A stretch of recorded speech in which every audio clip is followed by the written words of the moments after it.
Welcome to the podcast show, Doing Business with a Servant's Heart. I am fired up. I've met her last week, but I think she's a sister from another mother already. She's got a beautiful soul and a great service that she provides. Welcome to the show, Dominique Pacheco, who is the Senior Marketing Director with How Money Works. Welcome. Thank you, Steve. It's nice to see you again, and I'd have to agree that we have a lot. We have a lot in common, and we just met. We've just talked about an hour before this, so I'm excited to be here with you today. I'm excited to learn more and the listeners to learn more. Let's start with the background. You sent me this edification story about Steve Jobs, and I know that's how you started. Can we start there and tell the audience a little bit about that? So I'm on my third career now. And my first career was in the art business. I was an art consultant and I put together art collections for corporations and individuals. And I was living in the Bay Area. And so I went through the first round of the dot-com era. And I was very fortunate. I got to work with incredible people in that space and a lot of names you know. I did work with Steve and Lorraine Jobs, and I knew them during the time before he went back to Apple. And so I had a lot of time with them. You know, Steve was not who he became at the end of his life. He was in that in-between stage. And I feel really privileged to have spent that time with them as they were, getting married, starting their family, and really, really wonderful. And then I worked with companies like Oracle Corporation for 8 years. I did their art program. And then I had a child and I realized that, I couldn't really keep up the pace of travel and leaving as much as I did when I didn't have a child. And so I decided to change businesses just as the internet was really starting to come on. So I got into that. Now, it's interesting you went from art to what was the second career, and then we'll get into the third career. Started a video production company and worked with internet marketing and really contemporary ideas at the time, like podcasting, blogging, things that really didn't have a lot of legs. And also in a space, I was living in Sonoma County in Northern California, in a space that wasn't fully developed either, the green and sustainability space. So being too early to things is never a good business move. It was a great personal development move, but it wasn't very lucrative because we were so early to so many things. But it's really informed my career now. Well, that's quite a bit different from art to internet marketing, blogging, podcasting to where you are now. And I love that it rounds you out. So talk about where you're at now. I know you're excited. We had a lot of talk last week about what you're doing now. Let's talk about that. So 8 years ago, I moved to Los Angeles, and I really decided at that point that I needed to get out of the advertising game because it was not going to be sustainable. And so when I was approached with this business, I thought, there's no way I'm going to go into financial services. I have no desire to do that. I've always been a creative. I've always wanted to be in creative spheres. And no. But the funny part was it was working on me and I couldn't sleep at night. I realized like this is really something where you can go somewhere and you can go do something and you can do something for others. So I got into the business 5.5 years ago. And I just thought, well, we'll see. We'll see what happens. But what ended up happening was I found my purpose, Steve. Yes. And, Yes. it's really interesting because I love the name of your business, of your podcast, Doing Business with a Servant's Heart. I had never been introduced to that idea in business. We were talking a little bit before. And I think that if you have any desire to become a leader, if you have any desire to build something, if you have any desire to take people somewhere with you, you have to really get beyond selfishness. You have to get really beyond, you have to actually put other people first all the time. And so this business really taught me that. I had never had those thoughts with business. I'd never thought that way about the way I was doing business. And it's really changed me considerably. Well, money's emotional. So putting the emotion and serving together, I mean, that's a win-win. And as I've told you before, you got to be careful with your money and you can't do it yourself. You need somebody to walk you through those steps. And I love that you do it serving. Talk about who you're with and the company you're with and what makes you do. There's a lot of financial advisors, coaches, financial coach, and all that, which is great. But I know you do some things different that I think the audience would love to hear. We do. And this is also very interesting. I had a financial advisor, I had a diversified portfolio, all of these things. And I thought I knew what I was supposed to do. But I hadn't been introduced to certain aspects of how to think about taxes, how to think about retirement, how to think about not losing money in the market by people who were making money, with my money. And so I realized I didn't know anything. And I put myself in a humble position to literally like relearn. And in doing so, what I realized is if I don't know this, who knows these things? And so it really opened me up to the idea that I could do something for other people that I needed to do for myself. The company that I work with, the backbone of our company is a huge multinational called Aegon in the Netherlands. They're worth $500 billion. And I say that because I'm not in some little fly-by-night operation. I'm in a world-class organization that puts world-class money towards their force, right? Their field force.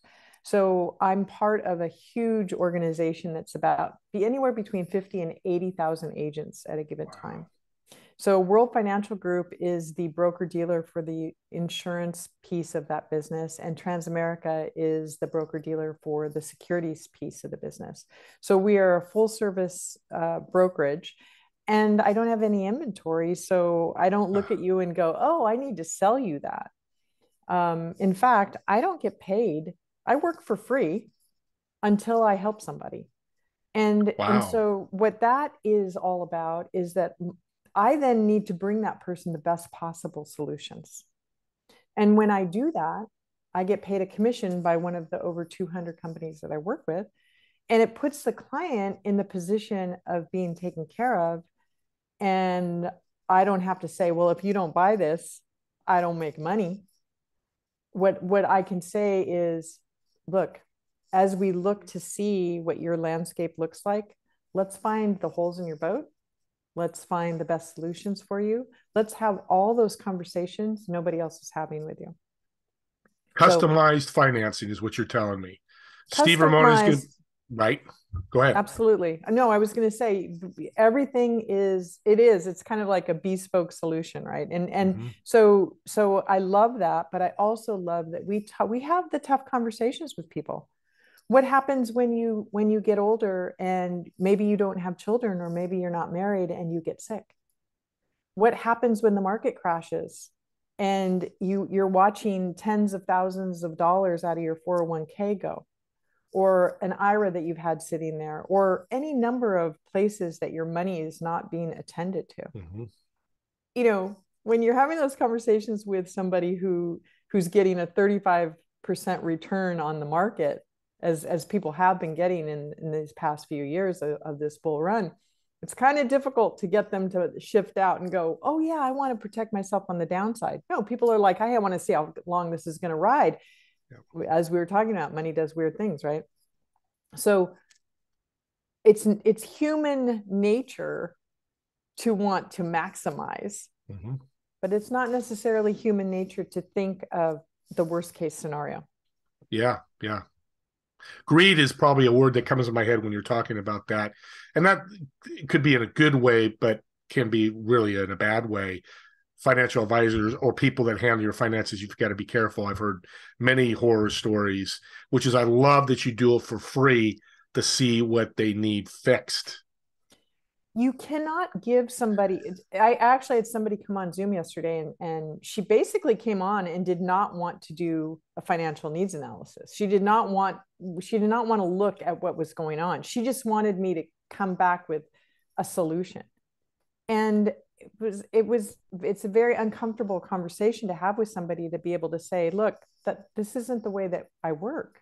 I need to understand you so that I can actually give you the proper recommendation. And that's a fiduciary duty as well. So people, I think the internet has created an environment of shopping around and getting the best price and all of that. And of course, like, who doesn't want that? But at the same time, if you want, you get what you pay for. Yeah. And if you want to actually have a real recommendation, you need to build a relationship with somebody. You said something interesting a little bit earlier about, as you get older, you don't have anybody there, family, but you also don't have that financial advisor, coach, whatever title you want to give them, and things start falling apart. How dangerous is that for somebody?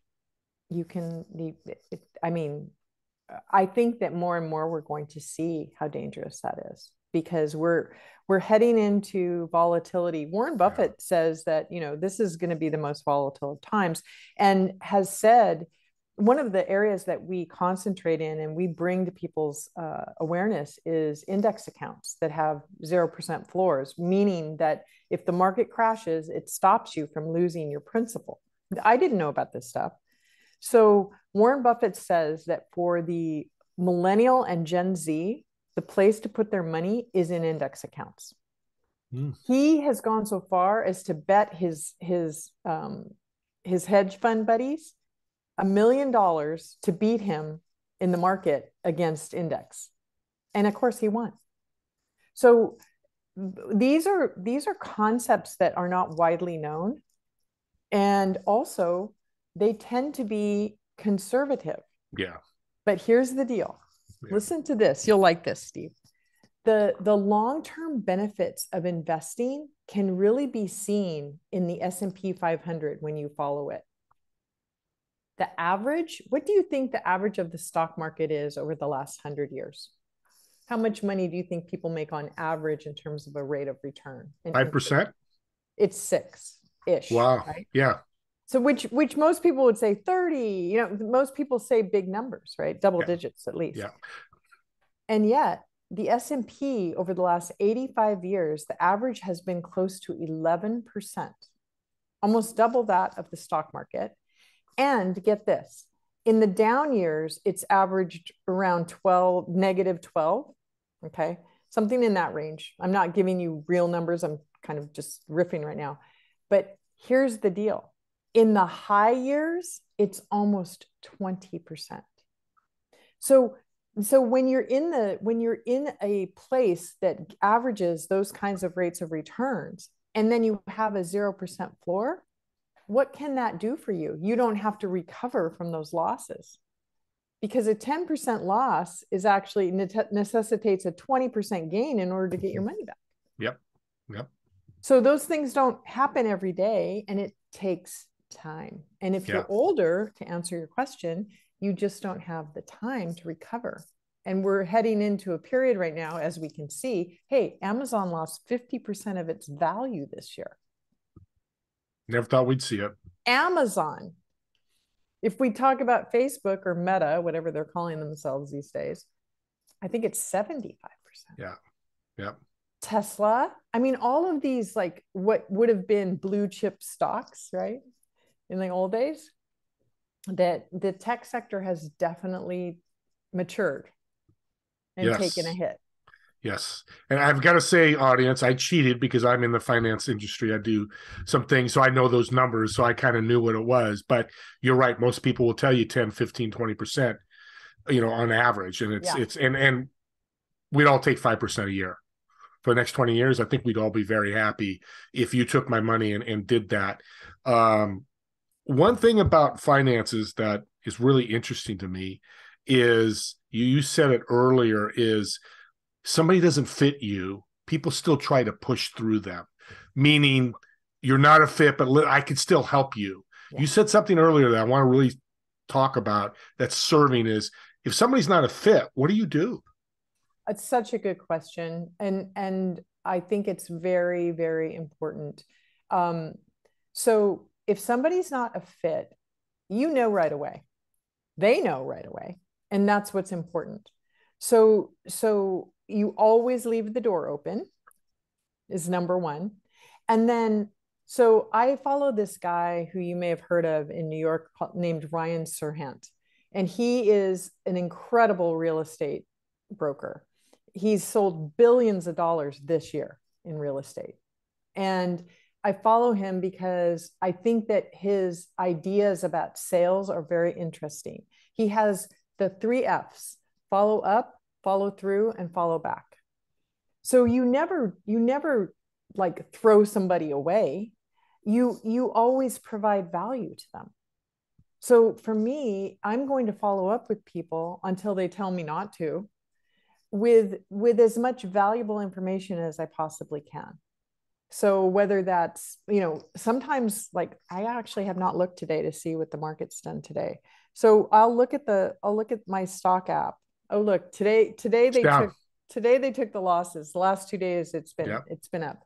So, I may send that to a client that I'm talking to about taking their money out of the market and say something like, how much more are you willing to lose? And not from the perspective of I'm trying to close you, from the perspective of, let's get real about what's happening right now. This is not like the old days where, next week it's going to be up 20%. You and I remember those days. I remember when the stock market hit like 2000, what did it close at today? Today, the Dow closed at 32,827. I remember when it hit 10,000. I wasn't even in the business then, but I was watching money. Mm-hmm. And so, we're very accustomed to big swings. Yeah. And we think it's all going to come back like that. Yep. And it's interesting, as you're talking, I'm thinking, do people have time to do all this research and look at the stock market and analyze it? No, they need you to do that and take my money and go with it. And guess what else? I need someone to do that for me. And because my job is to be this person having these conversations with people. Mm-hmm. My job is not to noodle on numbers. My job is to utilize a team of people who make that their life. And day by day, they have the best solutions. And that's why being in a broker position and being able to say, look, I don't need to pull, financial XO and give you X product. I can give you the entirety of what is out there so that you get what's important today. Yeah. Case in point, what's happening in the real estate and the mortgage industry is really tough right now.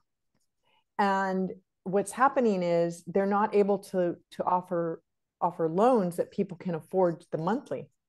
And so what is the effect? So because there's always an effect. Well, in my business, it's incredible because I can then pass that higher rate to the client in many of our products. And it's been phenomenal. I'm showing people rates of returns on long-term money with 0% floors that are just blowing my mind right now. And I've only been doing this for 5.5 years, but I've been in that space, that retirement space the whole time. And as I look at this, I just think, wow, I mean, I can't wait to talk to people about this stuff because I get so excited for them. And that leads to this perfect segue into that book we talked about before we started the show. I always like to bring the audience a good book, and I think you have a fabulous one. Let's talk about that. So the incredible thing about our company is that we attract world-class people, and our founders of our company are incredibly knowledgeable. I mean, many of them have been doing this for 40 plus years, and their success reflects it. Mm-hmm. I am in the highest paid industry in the world, and people have become fabulously rich doing what we do. But also, it doesn't really, once again, back to that servant's heart, that doesn't really do it for the way that we do this. Being able to duplicate that and help others do that is really what we lead with. So this book, How Money Works, Stop Being a Sucker, was written by Tom Matthews, who is a 40+ year veteran of our business and one of the people who was around in the beginning. Steve Siebold, who's a well-known mental toughness coach in the personal development space, and Andy Horner, who got a degree in oh my goodness, not comic books, what is it called? Graphic novels. Yep. And so as a result, the book is written in 5th grade English with cartoons like a graphic novel. Look at that. And the whole idea is that you then can, retain this information. Yeah. Steve, I'm going to ask you a question, and I don't mean to put you on the spot. No, let's do it. Have you ever heard of the rule of 72? I have. Can you tell me what it is? No. Isn't that interesting? So I'm going to teach everybody what it is. And it's going to be a 30-second lesson. The rule of 72 is a mental math shortcut that can tell you approximately how many years it will take you to double your money. So a rate of return, an interest rate divided into the number 72 will tell you how many years. If the bank was kind enough to give us 1%, 1 divided into 72 is still going to take you 72 years to double your money. By the way, the bank is going to give you 0.09 on average. It'll take you 800 years to double your money. And if you've ever wondered why you don't make any money in your savings account, there's your answer. Also, the bank's going to charge you 16, 17, 18% on a credit card. They're going to double their money every 4 years, 2 years, 3 years. So you can see how, I like to say, walking into a bank is like walking into a casino. The house always wins. Interesting. And there you go. The rule of 72 explains it. So once people start to learn the basic tenets of how money works, we can then have a conversation with them because things make sense. But an average financial advisor is not going to have that conversation with you. No, I'm never going to forget the law of 72 either. That's as easy as it could get. That wasn't explained to me that way. So, see, I learned something on my own show. That's why I love doing this show. I love that. Well, we're getting close to running out of time, but I want to thank you so much. This has been enlightening. I've learned so much. I know listeners out there, you're going to learn something. You can reach out to her in the show notes. You can be able to reach out, and I'm sure she'll be able to sit down with you for 15, 20 minutes, go over your finances, go over you and see if she can help. Do that. Let's get your finances in order. But I always love to leave the listeners with one thing, a great business tip or tip that you've learned over these great years, these 3 careers that you could pass on to the audience. I would have to say that when you find your purpose and when that purpose aligns with what you do every day, that saying of, find what you love and you don't work. It's even beyond that in that when you're actually aligned with what you're supposed to be doing, then the path is really straight. That would be what my takeaway.